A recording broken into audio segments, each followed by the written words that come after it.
കശുവണ്ടി വികസന കോർപ്പറേഷനിൽ MD ആയിരിക്കുമ്പോൾ രതീഷ് എന്ന് പറഞ്ഞ ആൾ MD ആയിരിക്കുമ്പോഴാണ് അവിടെ 500 കോടി രൂപയുടെ അഴിമതി നടന്നത്. കേസിൽ രണ്ടാം പ്രതി മറ്റാണ് അദ്ദേഹം കേസിൽ രണ്ടാം പ്രതിയാണ്. ഇപ്പോൾ ഇവരെ പ്രോസിക്യൂട്ട് ചെയ്യാനുള്ള ഒരു അനുവാദം സർക്കാർ കോടതിക്ക് നൽകുമെന്ന് നമ്മളിപ്പോൾ പ്രതീക്ഷിച്ചുകൊണ്ടിരിക്കുന്നു.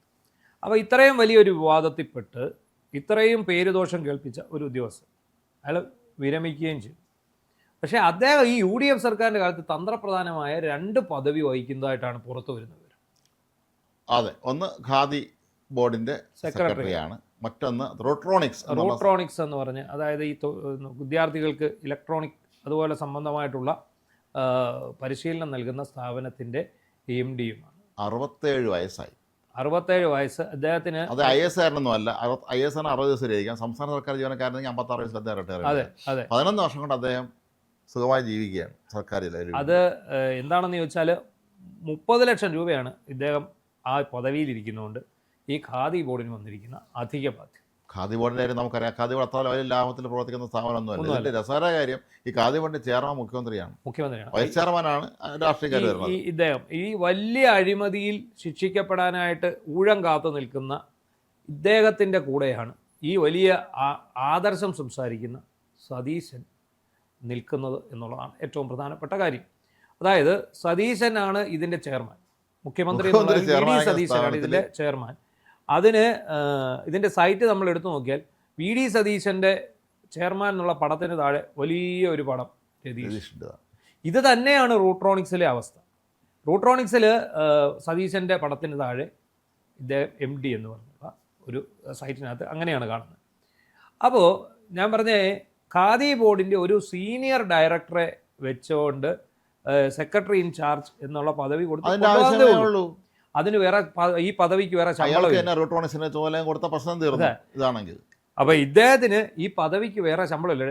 2 ശമ്പളം മേടിക്കാൻ പറ്റും. അല്ലെങ്കിൽ എത്രയോ പദവി കൈവശം വെച്ചാൽ IAS ഉദ്യോഗസ്ഥന്മാരുണ്ട്. ഏൽപ്പിച്ചാലും മതി. അപ്പൊ അവർക്കെല്ലാം ശമ്പളം വരും. ഇപ്പൊ ഇത് 30 ലക്ഷം രൂപയുടെ അധിക ചെലവ്. ഒന്നാമത് ഈ ഖാദി ബോർഡ് എന്ന് പറയുന്നത് വെള്ളാനയാണ്. ഇത് നഷ്ടത്തിലാണ് പോകുന്നത്. എന്നാൽ ഖാദി ഉപയോഗിക്കുന്നുണ്ടോ എന്ന് ചോദിച്ചാൽ ഉപയോഗിക്കുന്നുണ്ട് താനും. എന്നാൽ അത് പിന്നെ എന്തെങ്കിലും ഗുണമുണ്ടോ എന്ന് ചോദിച്ചാൽ അതൊട്ട് ഇല്ല. രസകര കാര്യം, ഈ നമ്മൾ ഖാദി എന്നൊക്കെ പറയുന്നത് ഖാദി ബോർഡിൻ്റെ ഉൽപ്പന്നങ്ങളെ കുറിച്ചൊക്കെ നമ്മൾ വിചാരിക്കണം. ഒരിക്കലേ ഞാനും എൻ്റെ ഭാര്യയും കൂടെ അവിടെ ഒരു സാരി വാങ്ങി വേണ്ടി പോയിരുന്നു. സാരിയുടെ വിലയായിട്ട് ഞങ്ങളെ കണ്ണുകളിൽ പോയി. നമ്മൾ വിചാരിക്കും പോലെ അല്ല, നല്ല വിലയുടെ പല സാരിക്കും. വില പറഞ്ഞതുകൊണ്ടായിരിക്കാം അവിടെ അവർ പറയുന്നത് ഇത് കൈ കൊണ്ട് നെയ്യുന്നതാണ്, വെറുതെയാണ്. ഇതിന് നമ്മൾ ഉപയോഗിക്കുന്ന സാധനം എന്താണെന്നറിയോ? പവർലൂം അല്ലെങ്കിൽ പെഡല്ലൂം, പേര് ഹാൻഡ്ലൂം. അതായത് കൈകൊണ്ട് നെയ്യുന്ന വസ്ത്രങ്ങൾ, അതായത് തറിയിൽ വെച്ചിട്ട് കൈകൊണ്ട് നെയ്യുന്ന വസ്ത്രങ്ങൾ, അതാണല്ലോ കൈത്തറി എന്ന് പറയുന്നത്.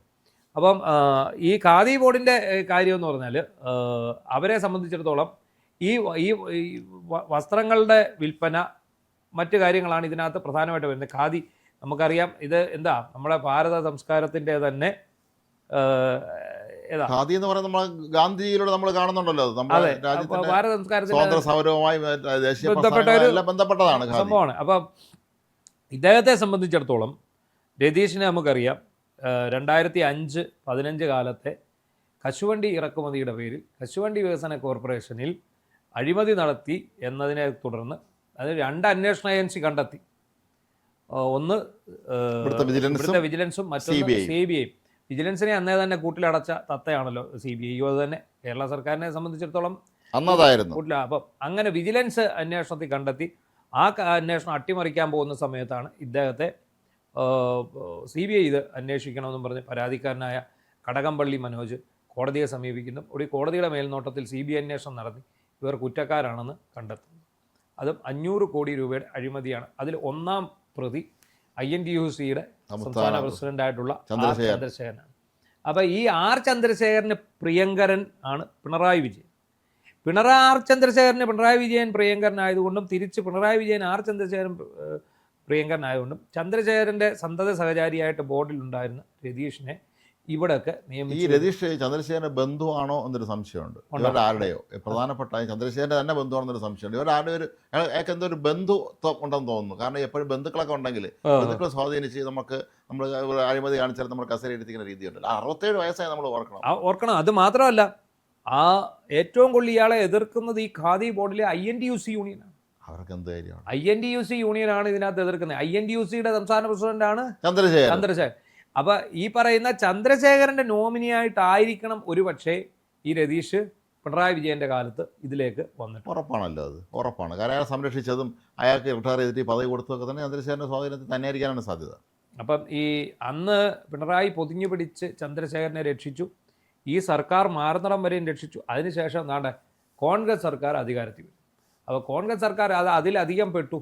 കാരണം LDF ഭരിക്കുന്ന സമയത്ത് ചന്ദ്രശേഖരനെ പ്രോസിക്യൂട്ട് ചെയ്യാൻ അനുമതി കൊടുക്കുന്നില്ല എന്നും പറഞ്ഞ് കോൺഗ്രസിന് സമരം ചെയ്യാൻ സാധിക്കുകയില്ല. CPM ഒപ്പമാണല്ലോ, അവരൊക്കെ ചങ്ങായിമാരുമാണല്ലോ. അല്ല, അതെന്താണെന്ന് വെച്ചാൽ INTUC എന്ന് പറഞ്ഞ കോൺഗ്രസിന്റെ പോഷക സംഘടനയാണെന്നാണ് വെപ്പ്, കോൺഗ്രസിന്റെ തൊഴിലാളി സംഘടനയാണെന്നാണ് വെപ്പ്. പക്ഷേ ഇവിടുത്തെ INTUC സ്വതന്ത്ര സംഘടനയാണെന്നാണ് ഈ ചന്ദ്രശേഖരൻ തന്നെ പറഞ്ഞിട്ടുണ്ട്. പലരും പറഞ്ഞിട്ടുണ്ട് INTUC എന്ന് പറയുന്നത് കോൺഗ്രസിന്റെ പോഷക സംഘടന അല്ല എന്നാണ്. പക്ഷേ കോൺഗ്രസ് നേതാക്കന്മാരില്ല INTUCയുടെ ഭാരമായ ആളാവും. പിന്നെ അതുവരെ INTUC ഇലക്ഷൻ വരുമ്പോൾ INTUC സീറ്റ് വേണമെന്ന് ആവശ്യപ്പെടും.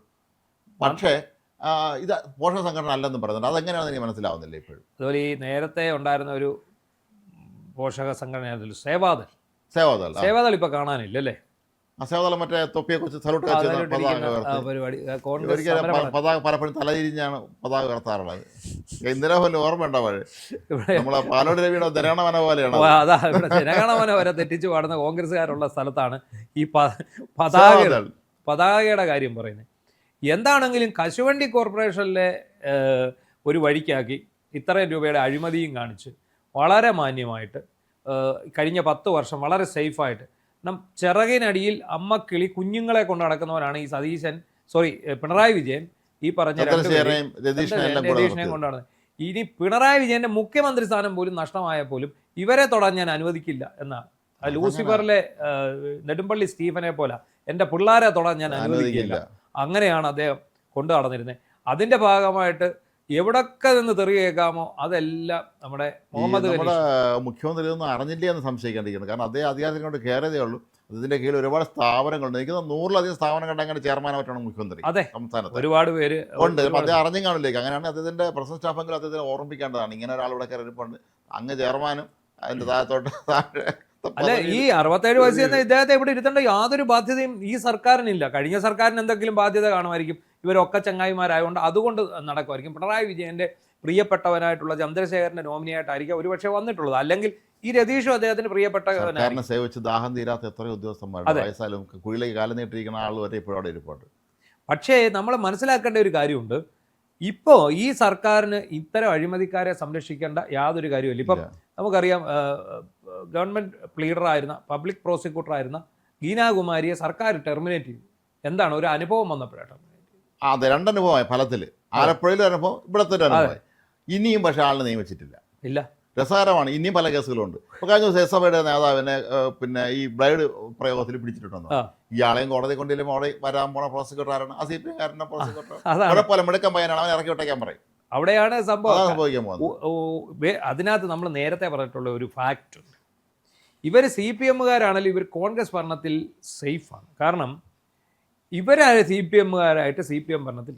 പക്ഷെ ഇവരുടെ ഭാര്യയുടെ ബന്ധുക്കളോ അല്ലെ ഇവരുടെ തന്നെ ബന്ധുക്കളോ ഇവിടുത്തെ ഏറ്റവും ഉയർന്ന പിന്നെ കോൺഗ്രസ് നേതാക്കളായിരിക്കും. അല്ല, അതിൻ്റെ നമ്മൾ മുമ്പൊരിക്കൽ പറഞ്ഞില്ലേ, ഇവിടെ യാതൊരു സംസ്കാര നായകനോ നായികയോ കഴിഞ്ഞ സർക്കാരിൻ്റെ കാലത്ത് അമ്മയുടെ അച്ഛൻ ഇടതുപക്ഷ പഴയ കമ്മ്യൂണിസ്റ്റ് ആചാര്യനായിരുന്നു എന്ന് പറഞ്ഞ് സ്ഥാനം നേടിയിരുന്നു. ഇപ്പോൾ നേരെ തിരിച്ചാണ്. അച്ഛൻ്റെ അച്ഛൻ സ്വതന്ത്ര സമരം ചെയ്യാൻ പോയിട്ടുണ്ടെന്ന് പറഞ്ഞ് സ്ഥാനം നേടുന്നുണ്ടെന്നാണ്. ആര് വന്നാലും ഇവർ ഉന്നത പോസ്റ്റിലിരിക്കും.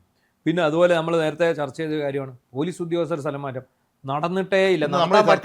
ഈ നിമിഷം വരെയും അത് നടന്നിട്ടില്ല. കാരണം ഓരോ സ്റ്റേഷന് വേണ്ടിയും ഓരോ നേതാവ് വിളിക്കുക.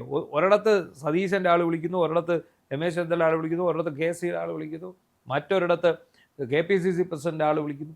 ഇങ്ങനെ വന്നു കഴിയുമ്പോൾ കഴിഞ്ഞ സർക്കാരിൻ്റെ കാലത്ത് അവർക്ക് ഇഷ്ടമില്ലാത്തത്, അവർ ഒരുപക്ഷെ UDF അനുഭാവികളൊന്നും മറ്റോ കരുതിയിരുന്ന പല പോലീസ് ഉദ്യോഗസ്ഥന്മാരെയും തെക്കൻ ജില്ലയിലുള്ളവരെ മറ്റേ മലപ്പുറത്തും വയനാട്ടിലും കാസർഗോഡൊക്കെ സ്ഥലം മാറ്റിയവരുണ്ട്. അവരപ്പോഴും അവിടെ തന്നെ ഇരിക്കുകയാണ്. അത് പലർക്കും ലോ ആൻഡ് ഓർഡർ പോലും കൊടുക്കാതെയാണ്. അവരെ ക്രൈം ബ്രാഞ്ചിലോ അല്ലെങ്കിൽ വിജിലൻസിലോ എവിടെയെങ്കിലും കൊണ്ടെങ്കിൽ ഇടുവരെ അവർ പൊതുജന മൊത്തത്തിൽ ഇറങ്ങണ്ട എന്നുള്ള ധാരണയോട് കൂടി ചെയ്ത എത്രയോ ഉദ്യോഗസ്ഥന്മാർ ഇപ്പോഴും കേരളത്തിലെ വടക്കൻ ജില്ലകളിലൊക്കെ ഇരിക്കുന്നുണ്ട്. അവരെല്ലാവരും കുടുംബമൊക്കെ ഉള്ളവരാണല്ലോ, അവർക്കൊന്നും നാട്ടിലൊരു ആഗ്രഹം കാണില്ലേ. പക്ഷെ ഇവരെ സമ്മതിക്കില്ല. മുഖ്യമന്ത്രിയെ സംബന്ധിച്ചിടത്തോളം അദ്ദേഹം വളരെ തിരക്ക് പിടിച്ചൊരു മനുഷ്യനാണ്. പക്ഷേ ഇത്തരം കാര്യങ്ങൾ ഒരുപക്ഷെ അദ്ദേഹത്തിന്റെ ബേസിക് കാര്യങ്ങളാണ്. ശ്രദ്ധയിൽപ്പെട്ടിട്ടുണ്ട്. പോലീസും ഈ കോടതി, ഈ പോലീസ് വകുപ്പ് രമേശ് ചെന്നിത്തലയ്ക്കാണെങ്കിലും അദ്ദേഹം അത് കൈകാര്യം ചെയ്യുന്നുണ്ട്. പക്ഷേ കോടതി, നിയമവകുപ്പ് മുഖ്യമന്ത്രിക്ക് തന്നെയാണ്. അടിയന്തരമായി എല്ലാ ജില്ലകളിലും ഈ പ്രീഡർമാരെ നിയോഗിച്ചില്ലെങ്കിൽ ഈ പിടിച്ചോണ്ട് പറഞ്ഞ മുഴുവൻ വെറുതെ ആവും. ഇവരെ മാത്രമല്ല, പല ക്രിമിനൽ കേസിലും പ്രതികൾ അവസാനം ഇറങ്ങിപ്പോകും അവിടെ നിന്ന്. എന്തായാലും ഇത്തരക്കാരെ തിരിച്ചറിഞ്ഞ് അവരെ എത്രയും പെട്ടെന്ന് മാറ്റി പ്രതിഷ്ഠിക്കുക. ഇപ്പം ഈ രതീഷിനെ പോലുള്ള ആൾക്കാരെ ഒന്നും ഇവിടെ വെച്ചുകൊണ്ട് ശമ്പളം കൊടുക്കേണ്ട ഒരു കാര്യമില്ല, പിരിച്ചുവിടാനുള്ള ഇതാണ്. ഈ ഖാദി ബോർഡിൽ തന്നെ ഉണ്ട് സീനിയർ ഡയറക്ടറായിട്ടുള്ള ആൾക്കാർ, അവരെ തന്നെ എടുത്ത് അതിൻ്റെ സെക്രട്ടറി ഇൻ ചാർജ് എന്ന് പറഞ്ഞ് കൊടുക്കാവുന്നതേ ഉള്ളൂ. വെറുതെ ഈ സാമ്പത്തിക ധൂർത്ത് പിണറായി സർക്കാർ തുടങ്ങി വെച്ച്, അവർക്ക് വേണ്ടപ്പെട്ട ആൾക്കാർക്ക് വേണ്ടി തുടങ്ങി വെച്ച് ആ സാമ്പത്തിക ധൂർത്ത് അവസാനിപ്പിക്കുമ്പോൾ തന്നെ ഈ സർക്കാരും കേരളവും ഒരു വലിയ ഇതിലേക്ക് എത്തിച്ചേരും.